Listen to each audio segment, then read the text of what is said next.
Fala, pessoal! Mais um episódio do Blitz Podcast. Eu tô com um time de peso hoje aqui comigo. Para quem não me conhece, eu sou a Laura Diniz, eu sou advogada especialista em trânsito, sou CEO da Só Multas. Hoje a gente vai bater um papo sobre liderança, sobre gestão, sobre cultura. E eu trouxe aqui a Camila Santos. A Camila é nossa RH hoje do Grupo Só Multas. Para quem está assistindo a gente, o Grupo Só Multas é a franqueadora e as nossas franquias próprias. E convidei também a Eliane Pessoa, que fez parte de um treinamento com a nossa liderança. Sejam muito bem-vindas, meninas. É um prazer estar com vocês. O currículo de vocês é extenso, estou até tentando uma colinha aqui, mas eu vou deixar que vocês se apresentem. Camila, conta um pouquinho aí para o pessoal te conhecer. Bom, boa tarde, pessoal. Eu sou a Camila. Eu já estou na área de RH há 10 anos. Venho sempre me especializando e buscando sempre o meu olhar para o RH estratégico e para o desenvolvimento de pessoas e de lideranças.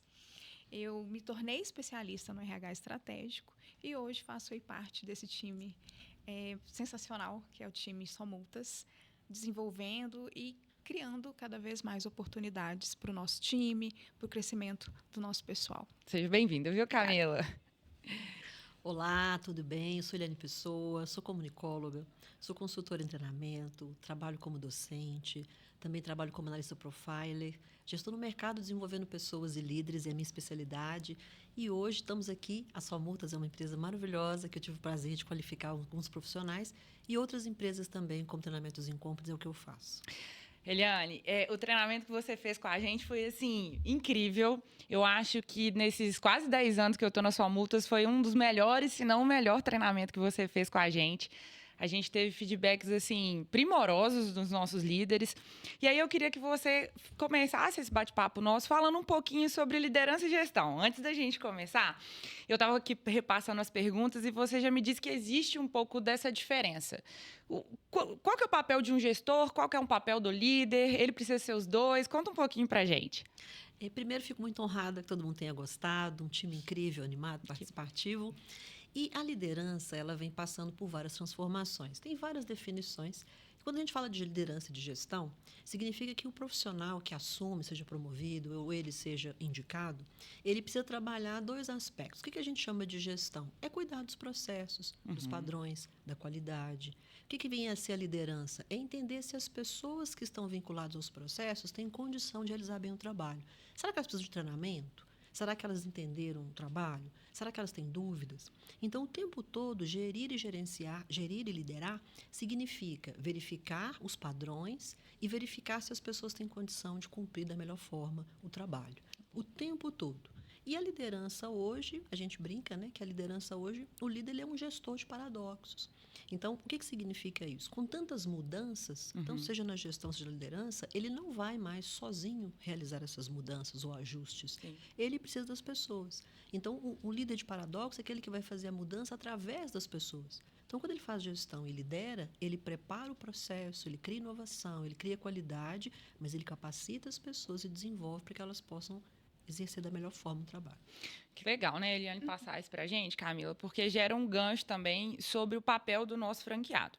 Hoje, Eliane, a gente tem algumas franquias onde, na verdade, a grande maioria, a gente tem um formato onde é só o franqueado atuando sozinho, mas a grande maioria de unidades de franquias que a gente tem é um franqueado que tem um modelo de negócio de 5 a 10 especialistas. Então, é um time aí de vendedores que varia entre 5 a 10. É um time relativamente pequeno, né, comparado a alguns outros negócios ou outras empresas, mas que carece desses dois papéis, de gestão e de liderança. E, em relação à gestão, você falou muito sobre processo, procedimento. E hoje, investir em uma franquia é investir em um negócio padronizado. Então, padrão, eu fico brincando em todos os treinamentos que eu dou, que padrão é a palavra que está ligada à franchise. Tudo nosso tem que ser padronizado, a gente tem processos muito bem definidos, é algo que a nossa liderança prega muito em tudo que a gente faz. Então, é importante que esse franqueado ele realmente entenda sobre esses processos, sobre esses procedimentos, sobre esses padrões, para que ele consiga replicar para as unidades dele. Porque se ele não conseguir fazer isso, ele não vai ter um time que executa aquilo que ele precisa. Como é que você vê essa relação do franqueado em investir em um negócio e o papel dele de realmente fazer essa liderança e replicar esses processos. Você acha que é importante ele estar presente todo dia lá na unidade? É importante ele entender como o negócio funciona, mas principalmente ele vai precisar das pessoas. Você disse 5. Então, essas 5 pessoas são as pessoas chaves para que tudo aconteça. Uhum. Então, ele está fazendo um investimento, ele tem os processos, mas as pessoas são um desafio. Verdade. Porque aí entra a liderança, sempre um elemento que eu desconheço. Então, ele vai precisar ajustar cada pessoa dentro da expectativa para que a franquia funcione de acordo com os padrões. As pessoas conheceram o trabalho, entenderam o trabalho, elas estão desempenhando bem. Então, ao mesmo tempo que é um investimento do negócio, ele precisa estar presente com as pessoas até que elas consigam um desempenho X. Ou seja, eu preciso acompanhar. Pode ser que eu tenha gente com experiência, e isso é mais breve, mas tem a gente que precisa de um acompanhamento melhor, precisa de mais feedback. Tanto que a gente coloca no nosso contrato de franquia que é recomendável que ele esteja presente, que ele acompanhe o negócio. Mas se ele optar por não acompanhar, ele tem que colocar uma pessoa como operador da unidade, que a gente fala, é realmente a liderança máxima. Mas ele precisa fazer essa autoavaliação. Se ele não sabe os processos, se ele não tem tempo de estar presente, a gente recomenda, quase que obrigatoriamente, que ele coloque outra pessoa. Porque, senão, é histórico isso. A gente tem os dados de todas as unidades. Aquele franqueado que não é presente ou que não coloca um líder é uma unidade que não performa bem, ela não fatura, ela não tem um time engajado.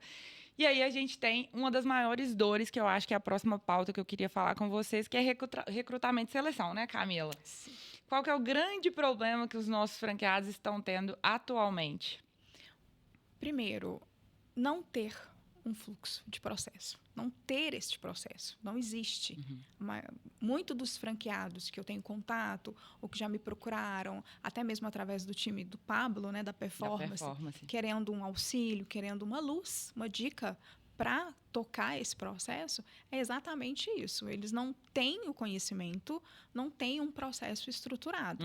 Mas também eles não conseguem trazer de imediato alguém que faça isso. Uma consultoria ou um RH externo, ou até mesmo contratar uma pessoa para ser o RH. Porque pedir ajuda da franqueadora nem às vezes pede, né, gente? A gente está disponível. Muitos não pedem e às vezes o Pablo ou a Jéssica identifica essa dor e me pede, olha, você consegue bater um papo, explicar um pouquinho como que funciona o recrutamento. Então, eles não têm esse conhecimento de onde divulgar, de como fazer a captação de pessoas, de como divulgar a vaga, de vender a sua marca para um colaborador, para trazer esta pessoa. Esse é o primeiro ponto, é ter este conhecimento, e isso não existe. Então, é um desafio imenso para ele, para esse franqueado. E um outro que não só os franqueados, mas eu acho que o mercado como um todo, é o imediatismo da geração atual. Porque falar sobre gerações. A gente tinha num passado onde as pessoas permaneciam muito tempo, muitos anos ali nos seus cargos, nas empresas, nas funções, e hoje não, e hoje está tudo muito dinâmico, exatamente devido às mudanças, esses paradoxos que existem hoje. E isso traz um grande desafio, que é a gente trazer pessoas e fazer com que a nossa vaga, com que a nossa empresa seja uma vaga atrativa e uma empresa com uma marca empregadora muito forte no mercado. Boa, a gente também vai falar sobre isso. É um dos, assim, que eu vejo hoje no recrutamento e seleção, é um dos maiores desafios que a gente tem. De fato, assim, recrutamento e seleção é uma dor que a gente vem escutando dos nossos franqueados com frequência. Dificuldade de contratar. Mas eu vejo que esse imediatismo não é só das pessoas que estão sendo contratadas, é do próprio franqueado. E aí eu pergunto para vocês duas, tem como fazer processo de recrutamento e seleção rápido? De repente, uma semana acha uma pessoa? Me conta, como é que é isso? Não tem. Não tem. A Camila sabe disso. Não tem. Quantas pessoas a gente entrevista, em média, Camila, para uma vaga? Para uma vaga. Hoje, eu entrevistei 10 pessoas para uma vaga de especialista de vendas. Uma vaga, 10 pessoas hoje? Hoje. E aí foi...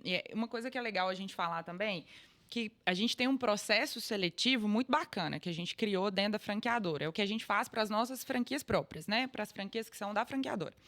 Então, a gente tem uma primeira entrevista coletiva com todo mundo. Isso. Conta um pouquinho sobre isso, O Camila. nosso processo está muito bem estruturado. Nós fazemos, né, a parte da triagem, do currículo, a seleção e tudo, e o contato com os candidatos. E convidamos esses candidatos para participar de uma apresentação. Uhum. Então, ali a gente tem, né, um material pronto, onde a gente faz uma apresentação da Solmultas. Quem é o Grupo Solmultas, o que fazemos e como somos no mercado. Uhum. Explicamos também sobre a oportunidade, sobre o salário, benefícios, tudo que existe hoje para este cargo.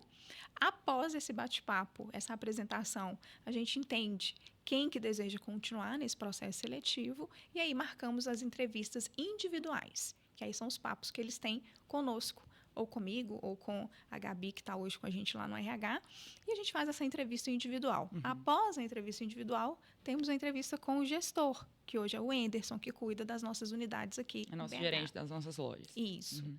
Depois dessa entrevista, nós temos o papo com a Laura. A Laura agora também acompanha esse processo e conhece ali cada candidato. Após esse papo com a Laura, nós temos a vivência, que é uma parte do processo assim, muito importante, que é um dia de vivência na loja, onde esse candidato ele conhece a empresa como num todo, entende a cultura, entende toda a operação de forma mais profunda. É um dia de vivência, Uhum. então ele consegue entender se realmente faz sentido para ele aquela oportunidade. E no contraponto, o gestor também, o Enderson, ele também faz as suas avaliações desse profissional, entende o comportamento dele, o interesse em saber, em tirar todas as dúvidas e entender a esteira de produção, como que funciona, o sistema. Após essa vivência, ele sendo aprovado, aí a gente segue para o fluxo de admissão, de É um contratação. processo, né, Eliane? Maravilhoso. E eu fico pensando, o franqueado, o que ele tem feito? Era a pergunta que eu ia te fazer. O franqueado, às vezes, ele não tem condição ainda, no início, de investir numa empresa de recrutamento e seleção. Ele, claro, né, para quem é franqueado que está ouvindo a gente, ele pode acionar a franqueadora para a franqueadora auxiliá-lo, né, dar orientações. Camila tem alguns materiais importantes que a gente usa. Mas qual que é a dica que você poderia dar para um franqueado que está começando? Eu acho que uma dica que eu gostaria de dar é que não é rápido, assim, não tem como a gente fazer um processo rápido, amanhã ter uma pessoa com uma vaga que surgiu ontem. Sim. Mas o que você indica para ele, Eliane? O que é interessante? Você falou que são 5 pessoas Uhum. e mesmo que ele não queira participar diretamente, é importante ter uma pessoa que tem a ver muito com o que eu faço, que é escolher o líder. Uhum. Não oficialmente, mas que possa representá-lo. Certo. Então, pode acontecer que ele tem que evitar alguns erros e, ao mesmo tempo, ele já qualifica o seu processo. Então, internamente, sempre se ele for escolher alguém, não pegar apenas o desempenho. O desempenho é importante, ele é 50%, mas é importante verificar o potencial. Uhum. Então, experimentar essa pessoa na futura função que ele deseja colocar. Tá. Isso no caso de uma oportunidade interna para essa pessoa que vai representá-lo. Uhum. Nos demais itens, tomar cuidado, por exemplo, currículo. Não olhar só o currículo, buscar outras fontes de informação. Não ficar preso no currículo, nas informações e achar que aquilo ali é o suficiente.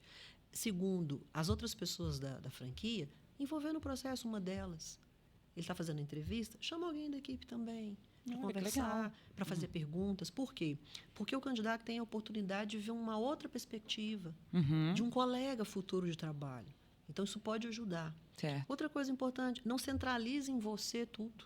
Né? Você fala o que você quer, qual cargo, devolve para ele te apresentar o que ele veio fazer, o que ele enxerga na empresa, se ele já conhece, qual que é a expectativa. Deixa ele falar um pouco, porque você vai perceber várias coisas. Outra coisa importante, não corra. Isso é um erro que eu cometi muitas vezes nesses 10 anos de Solmultas. Aprendi a duras penas. Pois é, parece que vai te ajudar rápido. Só que a pessoa não permanece e você tem que refazer o processo. Retrabalho. O outro não permanece, tem que refazer o processo. Uhum. É preferível você demorar. Agora, é claro, tem uma forma recorrente de receber dados. Currículo. O tempo todo. Uhum. E outra coisa muito importante, que aí a Camila me corrija se eu estiver errada. O famoso efeito halo, né? O que é o efeito halo? É a capacidade que eu tenho de gostar de você por uma característica ou ter uma antipatia. E isso definir a contratação. Cuidado com isso. Os vieses inconscientes. Exato. Então, você recebe alguém que automaticamente você tem muita afinidade. E aí você elimina o resto. Também já passei por isso. Você fala, não, mas ele é muito diferente. E não checa o resto. Então, é importante verificar, porque às vezes isso diz respeito a você. Uhum. Mas na função, no cargo, dentro daquela estrutura, a pessoa é exata. E você, às vezes, perde por colocar um ponto muito forte com essa questão de aderência ou de resistência. Então, são as dicas que eu dou. Por isso é importante ter uma outra pessoa, porque aí você pode trocar essa informação. Olha, você sentiu isso? Não, não senti. Ou senti. Então, outra pessoa junto com o processo te ajuda a eliminar isso. Engraçado, né? A gente sempre fez isso nas Somultas, mas sem saber o porquê. A gente sempre teve o perfil, Júnior sempre gostou muito de colocar ele, depois eu, para fazer entrevista, e depois a gente fazer uma troca. Claro, depois de errar muitas vezes. Mas essa questão dessa identificação, as pessoas brincam lá na Somultas, chama a Laura para fazer a última entrevista, porque ela tem uma coisa sensitiva de escolher no final.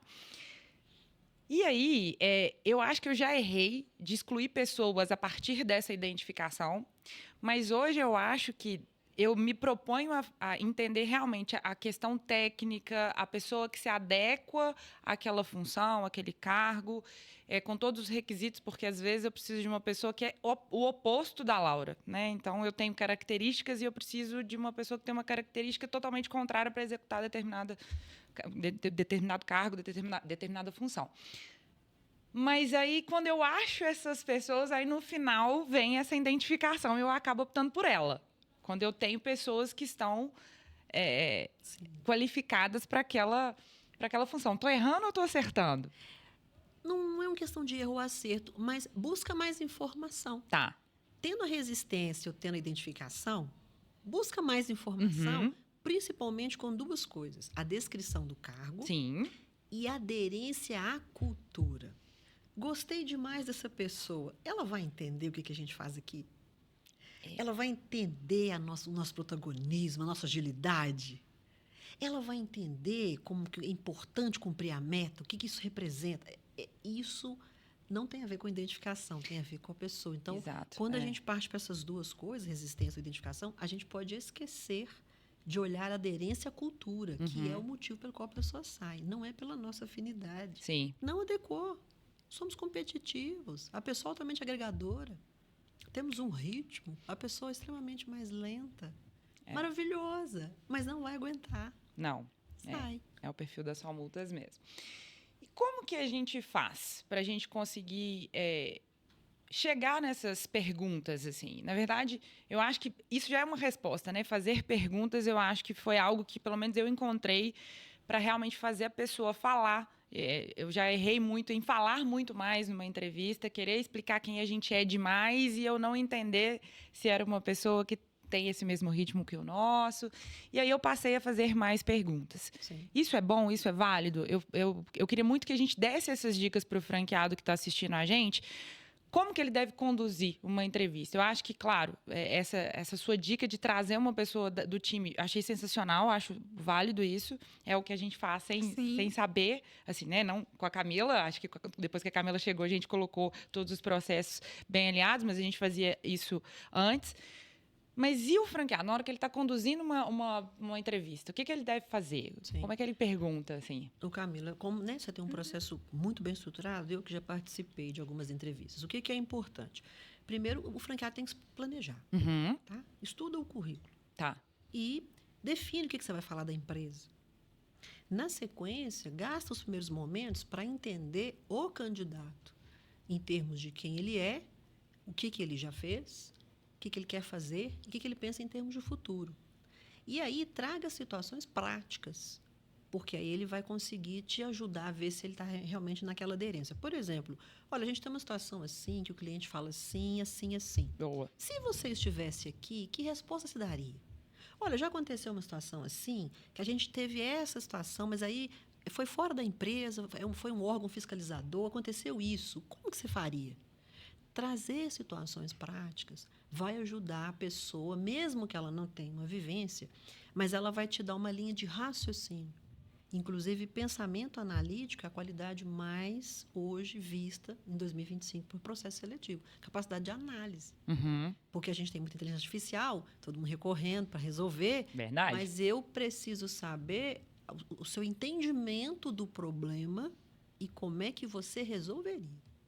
Isso é um ponto importante. Então, à medida que ele te fala a linha de raciocínio dele, você fala, opa, está muito dentro do que a gente pensa. Então, ele é um executor. Ele busca resolver, ele não busca ajuda primeiro. Olha, interessante, tem a ver com o que a gente pensa. Então, ele vai respondendo e você vai fazendo seus registros.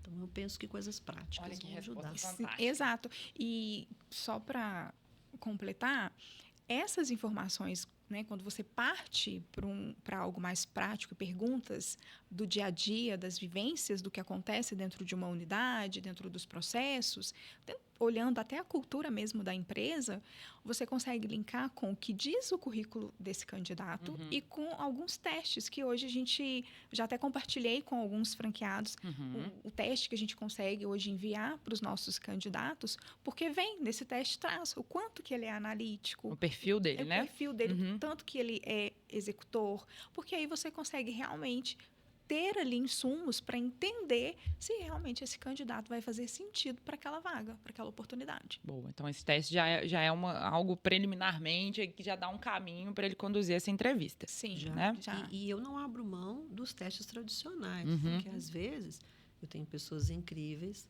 com dificuldades na escrita, se isso for algo importante para o cargo. Então, passe ali algo para ele escrever, um parágrafo. Sim, nós fizemos um processo recente para o time de elaboração. Precisa. Falando da franqueadora, né? Precisa. Então, a gente pediu para fazer uma redação simples, para a gente entender, porque é um requisito importante. Sim. Então, uma outra dica também que fica para o franqueado é ele olhar para a oportunidade que ele vai oferecer naquele momento e pensar em algo que ele queira, né, colocar ali como um teste, uma prova, um exercício, uma redação, para que ele tenha ali a oportunidade de entender esse candidato. Vamos falar sobre isso, assim, sobre essa vaga que é a principal que a gente tem na nossa rede, que é a vaga de um especialista, que é um vendedor. Muitos franqueados, a gente chama de especialista porque a gente especializa ele em trânsito para que ele consiga comercializar os produtos que a gente vende. E ele, de fato, se torna um especialista mesmo. A gente tem uma universidade corporativa, ele vai quase que saber o mesmo que a Laura, advogada especialista em trânsito, sabe. O nosso foco é realmente torná-lo um especialista mesmo em vários níveis em trânsito.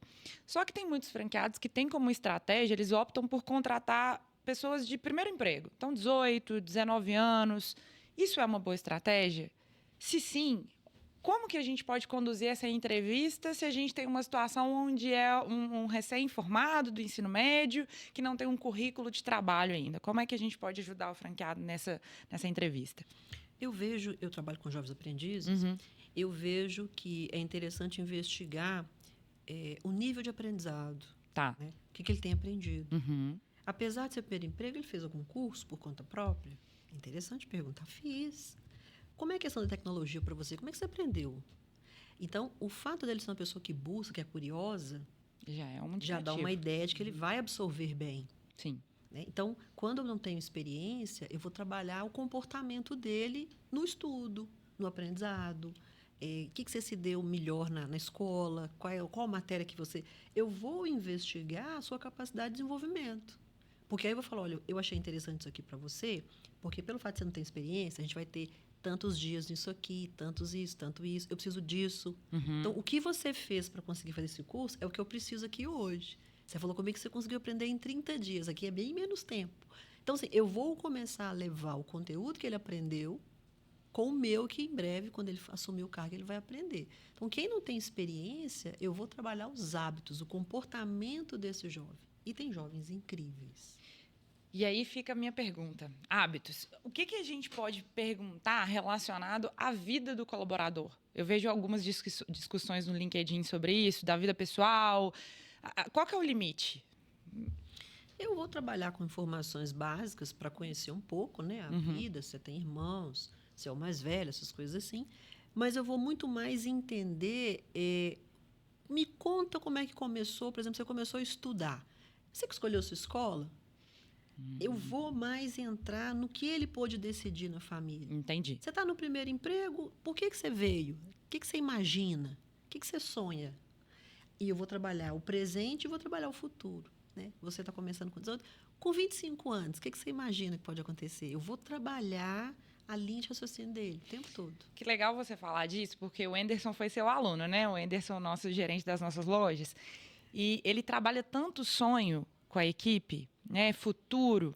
E eu vi ele aqui falando sobre isso né, já te dando os parabéns pelo trabalho que você fez com ele, porque ele é um gestor incrível, tem trazido ótimos resultados para a gente. Isso é muito importante, né? Conversar sobre a perspectiva futura, ainda que seja um jovem de 18, 19 anos que está começando em uma franquia da Só Multas, por exemplo. Exato. Eu, às vezes, não vou corresponder em tudo que ele deseja. Mas eu, como recrutadora, preciso mostrar para ele o seguinte: eu vou ser um pilar importante para você. Né? Porque essa faixa etária, como a Camila muito disse, ela pode não ficar 5 anos. Mas se ela ficar 2 e gerar a melhoria que eu preciso, pela agilidade que eles têm, eu já ganho. E ele também ganha. Então, mostrar para ele que esse primeiro passo de vir trabalhar aqui vai contribuir nisso, nisso, nisso e nisso no seu sonho.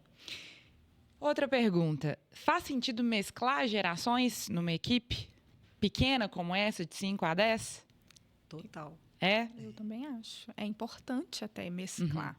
Porque eu vou ter pessoas que vão estar iniciando uma jornada Sim. e buscando o sonho. Então, elas vão querer realizar, elas vão querer apresentar, entendendo muito disso que a Eliane trouxe, de como que ela aprende, o que move ela todos os dias, qual a motivação que ela está ali para alcançar esse sonho. E eu vou ter pessoas que querem permanecer realizando os seus sonhos, que já galgaram ali um bom caminho na jornada, que ainda tem muita coisa para entregar, para mostrar, e que querem permanecer realizando sonhos a curto, médio e longo prazo. O que está iniciando, ele tem um longo caminho pela frente, muitas possibilidades. E essas duas gerações, esse mesclar de equipes, eles podem entregar coisas maravilhosas juntos, porque é um aprendendo e, ao mesmo tempo, ensinando muitas coisas da tecnologia, né, esse boom de tantas coisas novas que a gente vem aprendendo todos os dias. E aquele que já está ali na sua jornada, ele vai agregar com o que ele já aprendeu, com o que ele já viveu, com a experiência que ele tem. Então, eu acho que é fundamental até hoje a gente mesclar essas eu acho que a gerações. franqueadora já é um reflexo disso, sabe? Há 5 anos atrás, a gente tinha um perfil muito jovem. A maioria dos colaboradores eram jovens, estava ali na faixa etária de 25 anos no máximo. Camila chegou, foi mudando um pouco essa realidade, foi trazendo profissionais de gerações diferentes. Isso foi ótimo. Foi ótimo porque eu acho que o time da franqueadora cresceu muito. A gente quebrou alguns paradigmas. E muito porque a gente sempre se posicionou como uma empresa de tecnologia e a gente achava que era só a juventude que estava apta a lidar, preconceito da nossa parte mesmo. E aí mudou tudo e hoje a gente está com um time muito mais maduro e com a juventude com a gente também. Então, a gente está mesclando todas essas gerações e a gente tem crescido cada vez mais. Sim. Ao mesmo tempo, isso também colaborou para a gente lidar com os nossos franqueados. Afinal, a gente tem franqueados de perfis variados. Homens, mulheres, jovens, maduros, enfim, todas as idades que a gente tem. Ontem a gente fez uma reunião de marketing, da mesma forma que a gente já tinha franqueados fazendo na hora que a gente estava fazendo a reunião, ensinando como coloca no Instagram, no TikTok, tinha gente fazendo, tinha gente pedindo ajuda, e a gente tinha um time para atender ambos os lados, né, as perspectivas, e isso tem dado bons resultados. Sim. Mas tá, a gente contratou, e depois? Pois é, você falou uma coisa importante e a Camila também. Esse complementar não é espontâneo. Tem que ser intencional? E por isso o líder tem que estar presente. Boa. Não vai acontecer por conta própria. Eu não vou olhar para alguém mais jovem e falar, olha, me ajuda. E o mais novo falar, vem cá. Não vai acontecer. Certo. O líder, estrategicamente, vai recorrer a um ou a outro de acordo com as circunstâncias. É uma situação de conflito, requer sabedoria, sênior, vem e mostra. É uma situação de tecnologia, de agilidade, vem, geração Y e mostra. O tempo todo usando cada um com o seu diferencial. Verdade. Para que ele crie um ambiente de confiança, para que isso venha naturalmente. Então, eu tive dificuldade, eu te chamo. Porque, por exemplo, eu como professora, eu tenho todas as gerações na sala. E não tem essa paciência, não. Então, quando há algo muito rápido, quem fez, faz. Quem não fez, tem dificuldade. E as pessoas, não faz. Você tem que criar um processo antes para que todo mundo vá junto. Se eu deixar sozinho, há um estremecer. É tanto o sênior falar que agilidade, que pressa, que ansiedade, quanto mas não que lerdez. Mas é impressionante como que as características se complementam, né? E assim, Sim. e essa habilidade da gente enquanto liderança identificar quando que é, né, quando que cada característica tá no Essa é a auge, chave. né? E tem hora que eu preciso ter uma forma de liderar que a geração mais nova é protagonista e pula e fala, um momento, vem cá. Agora é isso aqui. Ó. E eles precisam ouvir e aprender. Porque tem situações de decisão que é sabedoria no sentido de saber conversar, saber negociar, saber intermediar, que eles sabem. Mas quem é mais sênior traz o elemento surpresa que todo mundo aprende. Então, é aquela famosa virada de chave. Como é que você conseguiu reverter? É experiência. A experiência ainda vale muita coisa, né? Vale sim. E talvez essa ausência do líder, esse olhar, pode fazer com que o colaborador não fique? Depende do perfil que ele contratou. A gente volta no início. Uhum. Se eu estou contratando gente muito jovem, ele vai se sentir abandonado. Primeiro emprego. Ele vai fazer como ele acha, mas ele vai errar muito, ser cansativo, porque ele não tem parâmetro.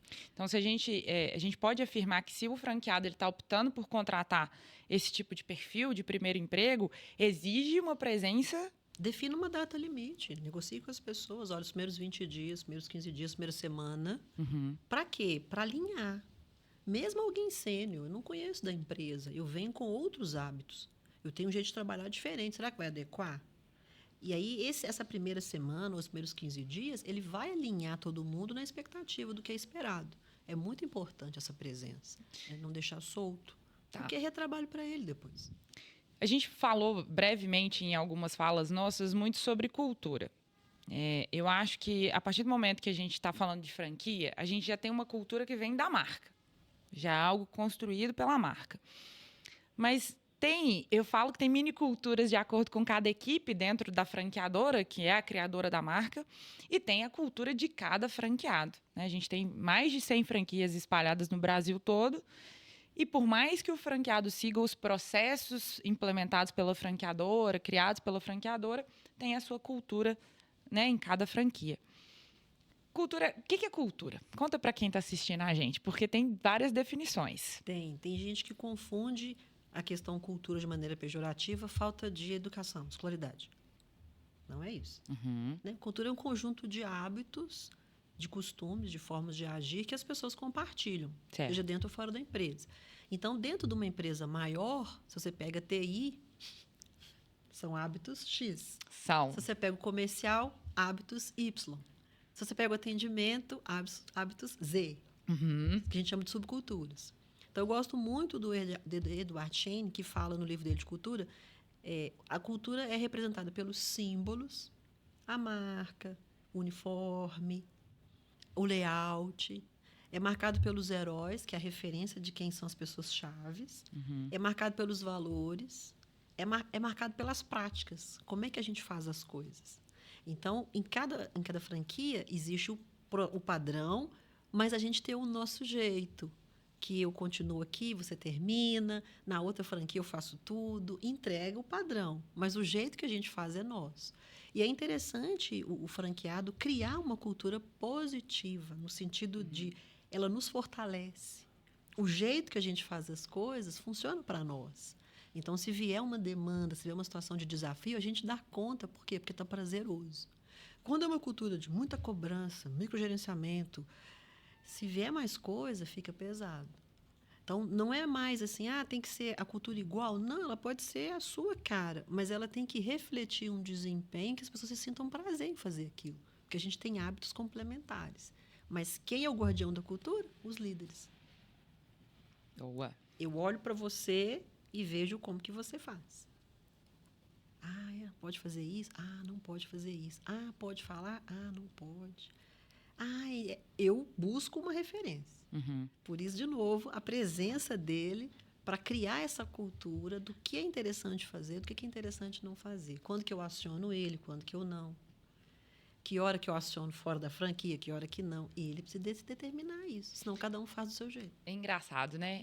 Eu me lembro que quando a gente começou, eu tinha uma implicância com o pessoal do comercial, eu era do jurídico, e aí eu sempre muito centrada, querendo silêncio, sabe, e muito resolutiva de resolver problema, aquela coisa toda, e eu ficava vendo o pessoal no telefone o tempo inteiro, sabe, acelerado, e vai lá fora, fuma um cigarro e volta, porque meta vender franquia. Eu falava, gente, mas isso não está certo. Aí, aos poucos, né, a maturidade, eu fui entendendo que era o perfil daquela área comercial. Mas uma coisa que a gente fala em todos os momentos que a gente vai falar da Só Multas é que a Só Multas tem uma cultura acelerada. A gente é acelerado. A Só Multas muda ano a ano. Deu para perceber isso no treinamento que você fez com a gente, Eliane? Deu para perceber que vocês estão sempre buscando fazer diferente. Novo. É importante fazer diferente. A gente fez assim ano passado, e agora? Como é que a gente vai fazer? As metas são ousadas, e agora que a gente pode melhorar? Assim, existe isso, achei interessante. Esse desejo de melhora, né, Camila? Isso. E essa fala de sermos acelerados é perceptível até dos próprios candidatos, porque muitos, e isso é bom, eu fico feliz com isso, eu mando para eles, né, as informações sobre a vaga, e eu sempre mando o nosso Instagram, sempre mando. E o site também, e eles vão lá. E aí quando eu pergunto, e aí, pesquisou sobre a empresa, é o primeiro contato, já conhecia, me conta um pouquinho. Ele, não, pesquisei sim, vi que vocês são, né, acelerados, fazem muitas coisas, movimenta muito, é muito conteúdo, gostei. E aí você já vê ali um pouco do brilho, um pouquinho nos olhos, principalmente dos que estão querendo uma primeira oportunidade, porque aí eles já vislumbram, né, a oportunidade de aprender, seja na área que eles vão ter ali de atuação ou como num todo, porque eles conseguem enxergar essa possibilidade. Não, eles criam muito conteúdo, tem podcast, tem YouTube, tem Instagram, tem muitas coisas que a gente pode aprender ao longo da trajetória. Então, isso já está enraizado, já é a essência mesmo do grupo. É assim, posso falar com propriedade, eu estou praticamente desde quando a empresa começou, esse nosso desejo, esse nosso querer, tem uma fala que a gente repete muito, esse vão querer, a gente quer muito. Sim. Eu acho que isso já está bem entranhado na nossa marca, sabe? E Eliane pontuou algo sobre a nossa liderança. E desde que a gente trouxe a Camila prestou serviço de RH para a gente. Depois eu falei, não, vem cá, vem trabalhar com a gente, que a gente precisa realmente de uma liderança para desenvolver o nosso time. Por quê? Uma característica da nossa empresa também é essa questão do desenvolvimento, né? Falei com vocês que a gente tem uma universidade corporativa para desenvolver os especialistas, mas a gente sempre priorizou muito desenvolver as pessoas da nossa casa. Claro, a gente chegou num momento onde a gente teve aquela indecisão de desenvolve alguém ou traz de fora por conta da velocidade. A gente precisava, né, talvez alguém com um currículo mais sênior para determinada vaga, tecnologia, foi algo que a gente passou por isso, mas a gente sempre teve esse desejo de o estagiário começou conosco, agora, né, eu vou usar a Amélia de referência, ela é supervisora operacional, isso sempre foi uma prática constante para a gente. Só que chegou no momento onde a gente precisou desenvolver um pouco mais rápido os nossos líderes. Foi aí que nós trouxemos a Camila, muito com esse viés, não tanto de processo de recrutamento e seleção, claro, ela colaborou muito, mas principalmente de desenvolvimento das nossas lideranças. E a gente vem colhendo resultados, assim, incríveis. Eu acho que o nosso percentual de turnover nunca esteve tão baixo, né, Camila? Sim. E foi um movimento que, ao meu ver, você pode me corrigir se eu estiver errada, começou com esse trabalho de desenvolver as lideranças. Sim. De tomar decisões mais assertivas, rápidas quando necessários, não depender de outras lideranças. Vou me colocar aqui de exemplo, né? Eu lembro quando a gente foi conversar, orientar a Eliane para o treinamento, eu falei, Eliane, eu preciso que eles comecem a tomar decisões sem passar pela Laura, pelo Cleiton, pelo Júnior, porque eles já são capazes. E aí fizemos esse trabalho de liderança. Fala um pouco sobre isso, Camila. Eu tenho um amorzinho, né? Um orgulho de olhar para o time de agora e fazer uma análise com que, quando eu vim, né, e conheci todo mundo de 2024, era um time com uma maturidade organizacional, olhando para os líderes, muito maturos. Muito imaturos, muito no fazer, executar. Né? No olhar deles, o líder tinha que executar. E eles ficavam muito executores. E aí a gente trouxe esse olhar. Né? Tiramos eles do papel de executor e o que trouxemos como RH, como desenvolvimento de lideranças, é que eles replicassem e desenvolvessem o time para que o time executasse e eles no bastidores. A Laura é um exemplo disso. Nós tivemos conversas importantes ao longo de 2024, onde eu me lembro de um dos momentos que a Laura ela me fez a seguinte pergunta: mas eu tenho que deixar os pratos caírem? E aí eu fui categórica: tem. Porque você vai entender quem que está pronto para segurar o prato para você, para te ajudar a tocar o barco, a realizar outras entregas, para que você possa olhar para outras coisas, que é o estratégico, que é a saúde financeira do negócio, trazer novos negócios para a própria marca. Então, o olhar que nós tivemos e o trabalho que foi feito, e foi um trabalho de formiguinha. Foi assim, difícil para mim, viu? Foi. Fechar os olhos e confesso. E falar, não, você não vai corrigir a apresentação do seu líder para o Júnior ou para o Cleiton, não vai falar como fazer, né? Pegar ali e executar naquele momento. Precisa deixar com que eles andem por si só, para que eles façam e para que eles mesmos tenham a percepção e o entendimento de como precisa ser feito, de como tem que ser feito. O aprendizado, ele acontece dessa forma. Eu vou assimilar, eu vou entender e eu vou fazer.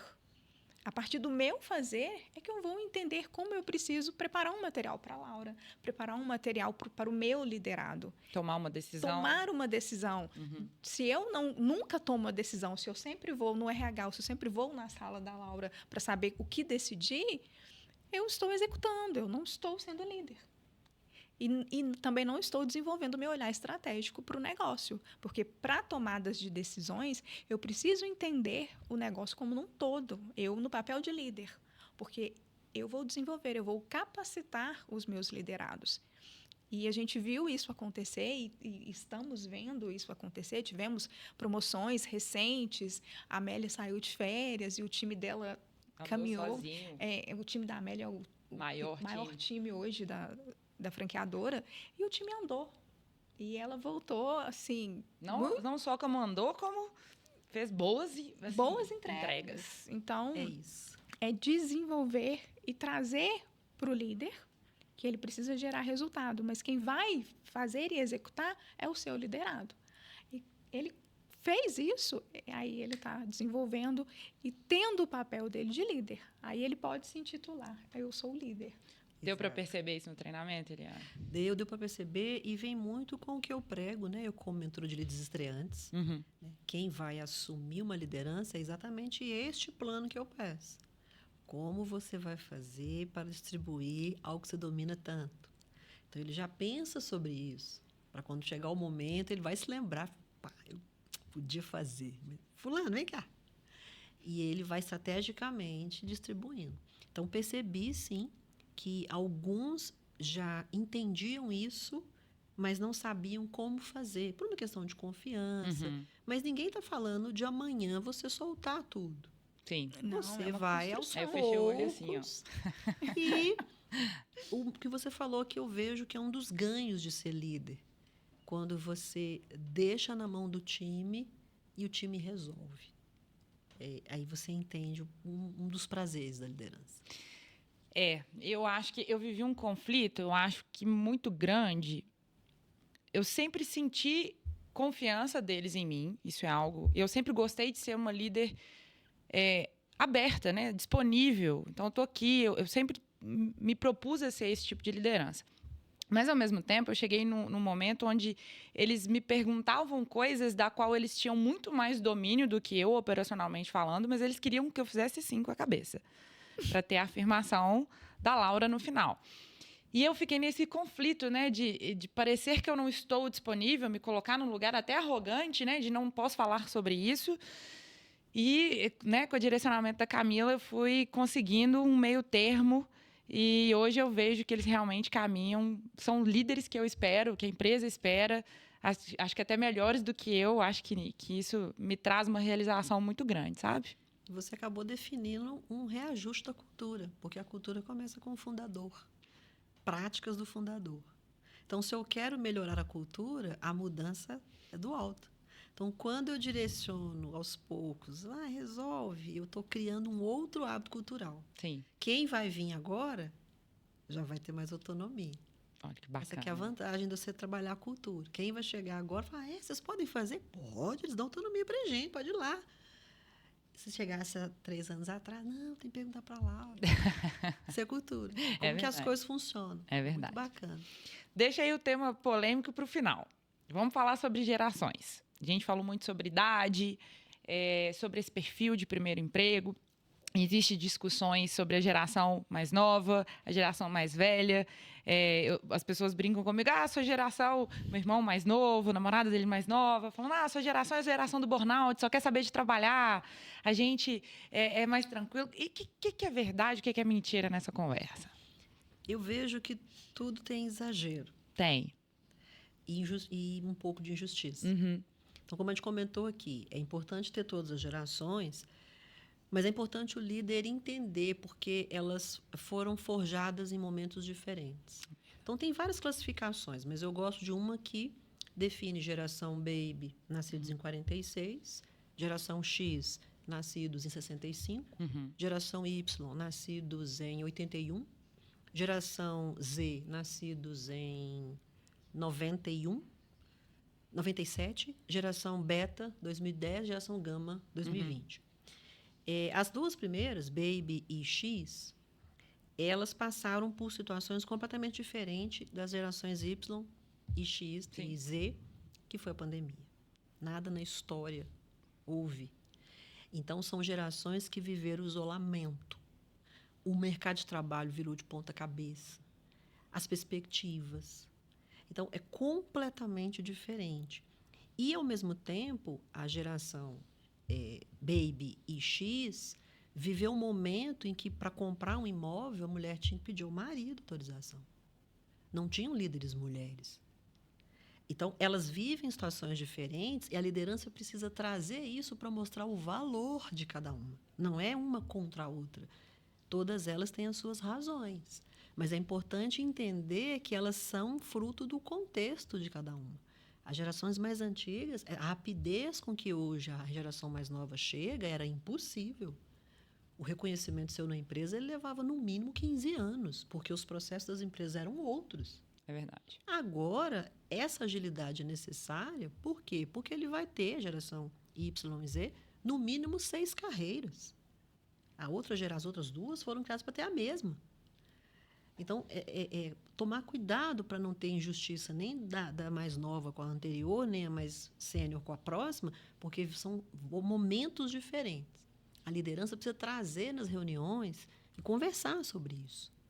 E não colocar uma disputando com a outra quem é melhor, qual tem mais valor. Não, os contextos são muito diferentes. Então, nos meus cursos, eu tento trabalhar e trazer essas informações. Então, quando o novo fala assim, puxa vida, mas não tinha líder mulher quando você trabalhou? Não, não tinha. Mas como é que você conseguiu? Aí já muda o olhar.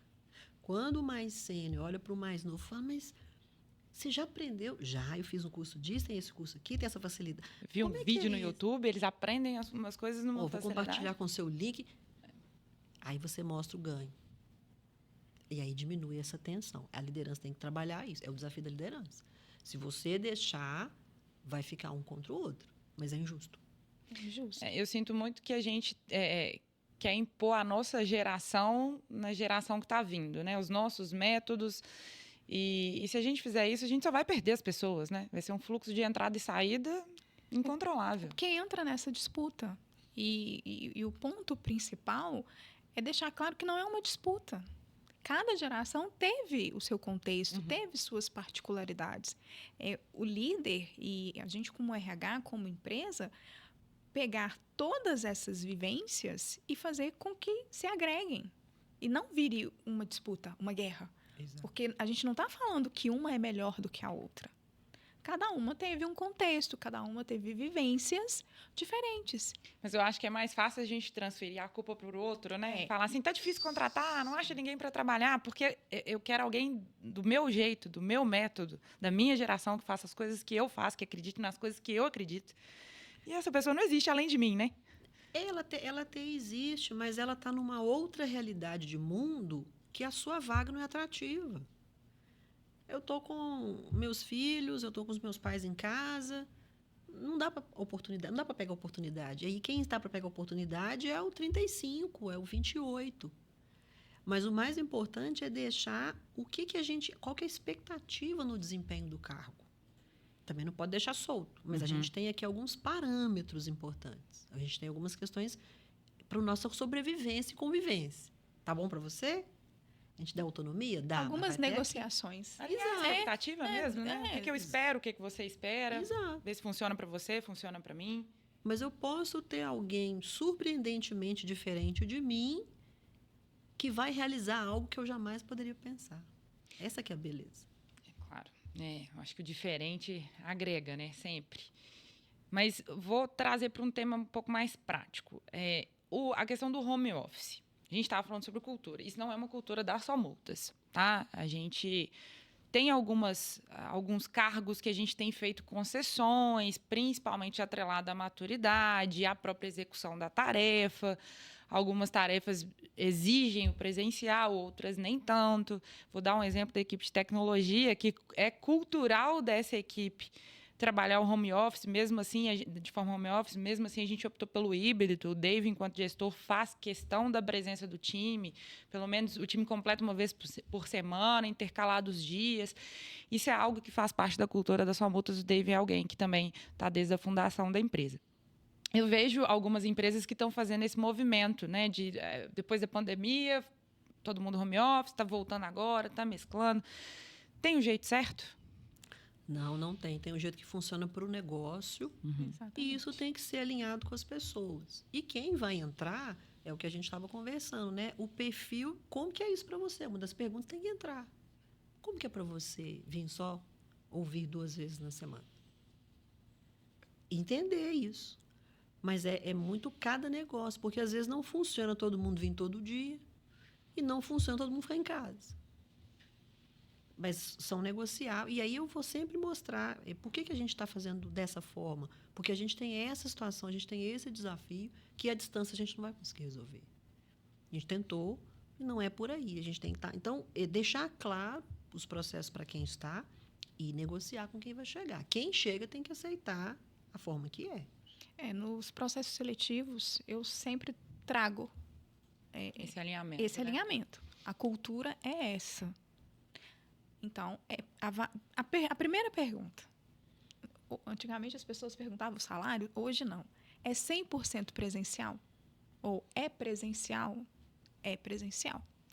E aí, lógico, a gente tem algumas posições no passado, quando a gente foi contratar o time de TI, o time de marketing, aí alguns alinhamentos são feitos. Mas não tem o certo e o errado. Tem o contexto, o que é para a cultura, o que é a cara do negócio. Se hoje, para Só Multas, é importante a presença do time, vai ser presencial. Para o time que está escutando a gente, né, os nossos colaboradores, eu acho que é importante a gente pontuar, a Só Multas tem 10 anos. Parece muito, né, talvez de um olhar de quem está começando, mas é muito pouco. Então, eu acho que para um negócio, 10 anos é um começo do que a gente espera ser, porque a gente quer tanto, a gente quer tantas coisas para o nosso futuro. Então, talvez seja por isso que a cultura da empresa não passe muito por esse lugar do home office, porque a gente está mudando sempre, a gente está inovando. Então, estar presente todos os dias, culturalmente falando, foi o que borbulhou tantas inovações. Eu acho importante eu falar isso para que as pessoas entendam o porquê das coisas, assim. Eu acho que isso posicionou a gente onde a gente está. Isso permitiu essa troca muito rápida. Então, a tecnologia estava do lado do jurídico, que criou uma nova ferramenta, que criou um sistema. Isso fez com que a gente chegasse até aqui. Foi um pilar muito importante para a gente.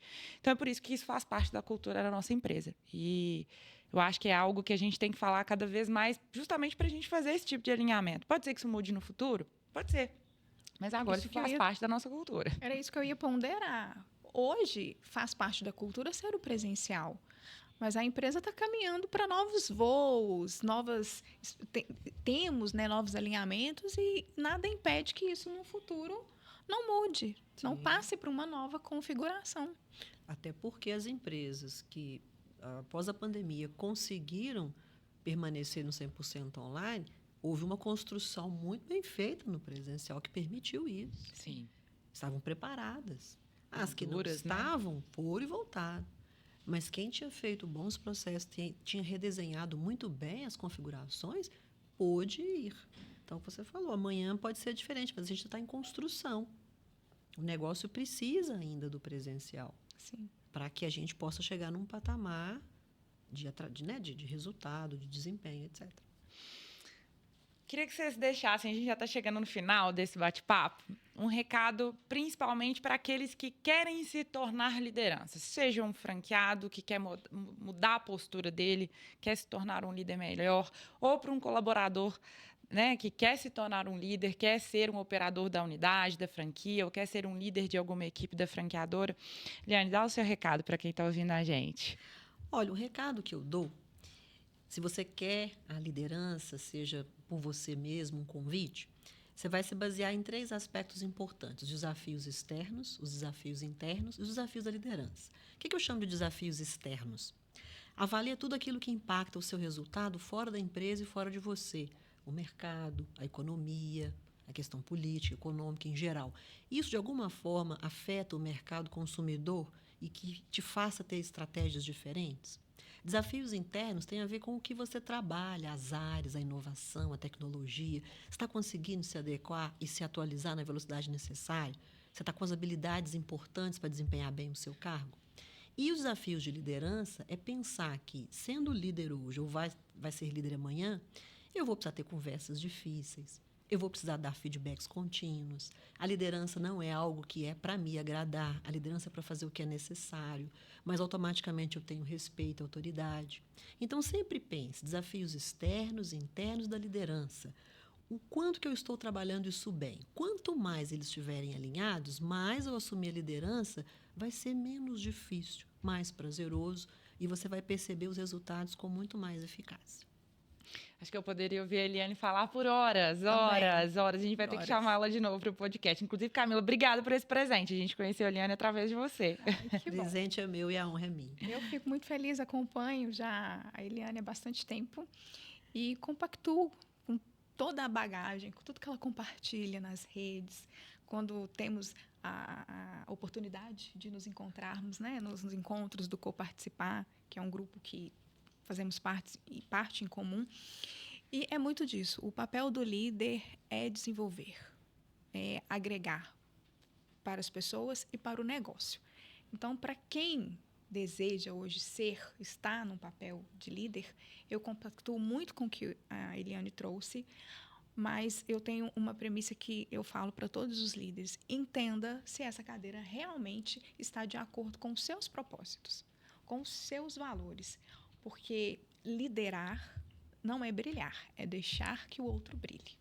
Então, é esse o meu recado, é o que eu deixo. Se preparem para essa cadeira e entenda se realmente faz sentido com o que você busca como profissional, como carreira. Então, boa. Como é que a gente acha vocês nas redes sociais, no LinkedIn, no Instagram? No meu caso, Eliane Pessoa Treinamentos, no Instagram, e Eliane Pessoa, Desenvolvimento de Pessoas, no LinkedIn. São as 2 redes que eu mais trabalho hoje.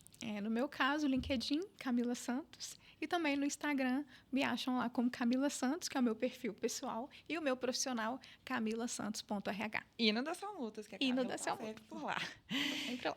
Gente, que bate-papo incrível. Se você quer saber mais sobre liderança, sobre franquia, sobre pessoas, sobre vendas, sobre trânsito, não deixe de inscrever no canal. Segue a gente aqui no Blitz Podcast, tem conteúdo sempre. Segue a gente nas redes sociais, @Salmutas, Salmutas Franquias. Foi um prazer estar com vocês em mais um episódio e eu te vejo no próximo. Até breve!